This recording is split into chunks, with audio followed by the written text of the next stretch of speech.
Apa itu apologetika? Ada beberapa video tentang apologetika di channel ini. Kawan-kawan silahkan ditonton. Sekarang perlu kita pahami bersama apa itu apologetika.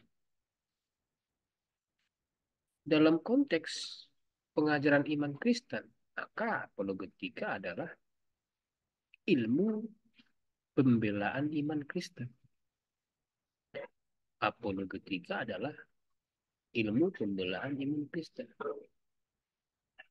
Sebenarnya jika ditelusuri lebih lanjut ke belakang, dapatlah ditemukan informasi bahwa apologetika itu berasal dari dunia peradilan Romawi. Dunia peradilan. Saudara tahu maksud saya ya. Peradilan itu ada hakim yang memutuskan perkara. Ada orang yang sedang dihadapkan dengan perkara dan ada orang lain yang mengajukan tuntutan. Maka ketika ada tuntutan dari satu pihak, si pihak yang sedang dituntut akan diberi kesempatan menjawab, diberi kesempatan membela dirinya. Nah, itu di dunia peradilan. Demikian kan di meja hijau sekarang begitu. Ketika seseorang dihadapkan dengan tuduhan tertentu, dia tidak semata-mata dihukum, tapi ada kesempatan untuk membela dirinya. Entah dirinya langsung membela atau dia menggunakan jasa pihak lain. Ah, dari situlah sebenarnya dapat ditelusuri pengertian apologetika. Kemudian kita pindahkan ke konteks iman Kristen, kata apologetika pun dipakai dalam konteks pembelaan iman. Saudara, kalau kita baca di Alkitab lah misalnya, Matius pasal 22 ayat 15 sampai 17. Di Alkitab Indonesia terjemahan baru ITB, ini perikop pendek sampai ayat 22 memang. Judulnya adalah tentang membayar pajak kepada kaisar. Saya baca paling tidak ayat 15 begini bunyinya. Kemudian pergilah orang-orang Farisi, mereka berunding. Bagaimana mereka dapat menjerat Yesus dengan suatu pertanyaan? Saudara pasti sudah berulang-ulang baca ayat ini. Orang-orang Farisi berunding. Bagaimana mereka dapat menjerat Yesus dengan suatu pertanyaan? Saudara, Tuhan Yesus Kristus, firman yang menjadi manusia di masa pelayanannya itu, rupanya sudah menghadapi pertanyaan-pertanyaan yang mencoba menjeratnya, yang mencoba menjatuhkannya. Mudah-mudahan dengan jawaban dia, dia melenceng, dia salah ngomong, dia salah jawab, ada kesempatan untuk menjatuhkan.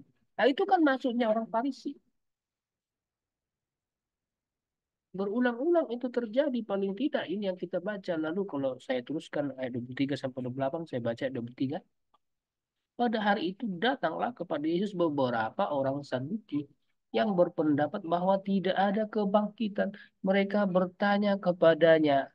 Seterusnya, intinya adalah orang-orang yang tidak percaya kebangkitan bertanya kepada Yesus yang mengajarkan tentang kebangkitan. Ada dua kelompok yang berbeda pendapat. Lalu lawannya mencoba bertanya, tujuannya apa kalau bukan untuk menjatuhkan? Saudara, Tuhan Yesus sendiri pun ternyata diserang dengan berbagai pertanyaan untuk menjatuhkan.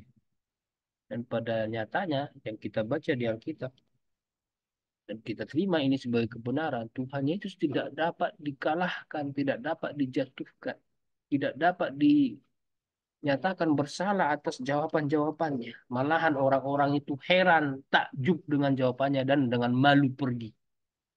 Ayat 22 saya baca, mendengar itu heranlah mereka dan meninggalkan Yesus lalu pergi. Ayat 33, orang banyak yang mendengar itu takjub akan pengajarannya.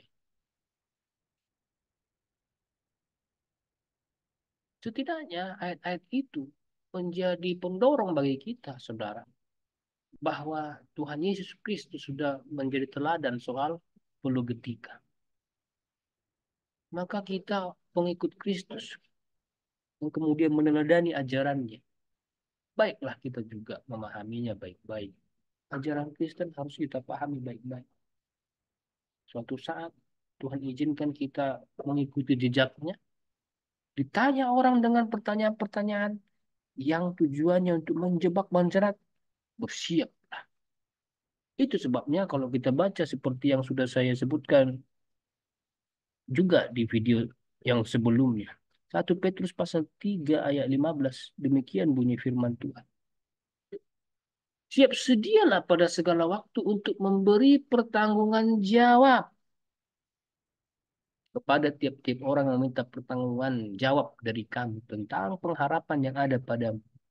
Tapi haruslah dengan lemah lembut dan hormat dan dengan hati nurani yang murni, supaya mereka yang memfitnah kamu karena hidupmu yang saleh dalam Kristus menjadi malu karena fitnahan mereka. Memang serangan-serangan terhadap iman kita itu tujuannya untuk menjatuhkan. Tetapi kita diminta untuk bertahan dan menjawab dengan sebaik-baiknya. Jangan terpengaruh, terpancing untuk ikut ribut emosi. Malahan jawablah dengan hati yang murni, hidup yang saleh. Maka akan terlihat sebenarnya siapa yang bersalah, siapa yang benar. Akan terlihat siapa yang lurus, siapa yang bengkok. Itu makanya sebenarnya dalam konteks kekristenan yang apologetika yang diharapkan dan yang diajarkan awalnya adalah pembelaan atau pertanggungjawab, bukan menyerang agama lain, bukan menyerang kepercayaan lain, melainkan membela ajarannya, bertahan pada waktunya. Dengan bertahan itu justru kita sedang menyerang, tapi tujuan utama kita bukan menyerang. Tujuan utama apologetika Kristen adalah mempertahankan imannya. Dengan mempertahankan iman itu secara aktif, maka secara pasif itu sudah termasuk menjadi serangan balik atas musuh. Seperti yang Tuhan Yesus lakukan. Mereka mundur, malu. Mereka sendiri menjadi takjub. Nah, itu kan menjadi serangan bagi mereka.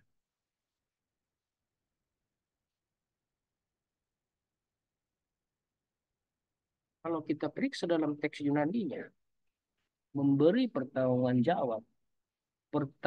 jawab itulah yang kemudian sangat kental nuansa apologetikanya dalam teks Yunani. Saudara bisa periksa apologia, kata benda. Engkau harus siap sedia memberi apologia. Maka seseorang Kristen itu seharusnya dia berapologia, atau mungkin lebih lebih cocok bicara berapologi. Saya seharusnya siap berapologi. Demikian juga kawan-kawan. Seharusnya kawan-kawan siaplah berapologi. Maka kita sekarang perlu memahami pengertian apologetika untuk kita gunakan dalam cakapan hari-hari. Jadi apologetika itu adalah ilmu pembelaan iman Kristen, kata benda. Ada mata kuliah apologetika di STT misalnya, tingkat S1, S2. Apologetika itu ilmunya, itu mata kuliahnya. Lalu ketika kita mengerjakannya, kita menjalankannya, kita mempraktekannya, kita disebut sedang berapologi. Kita sedang berapologi. Maka kawan-kawan hari-harinya ketika berhadapan dengan lawan-lawan iman, lalu bicara soal imannya, saudara berapologi. Anda diserang, Anda menjawab, Anda berapologi. Dengan itu, saudara disebutlah apologet sebagai seorang pelaku apologi tadi. Orang yang berapologi disebut apologet, pelaku apologi. Nah, saudara Itulah yang perlu kita pahami soal pengertian apologetika. Gunakan yang benar. Saudara ketika menjalankannya disebutlah berapologi. Saudara sebagai orang yang mengerjakannya disebutlah apologit.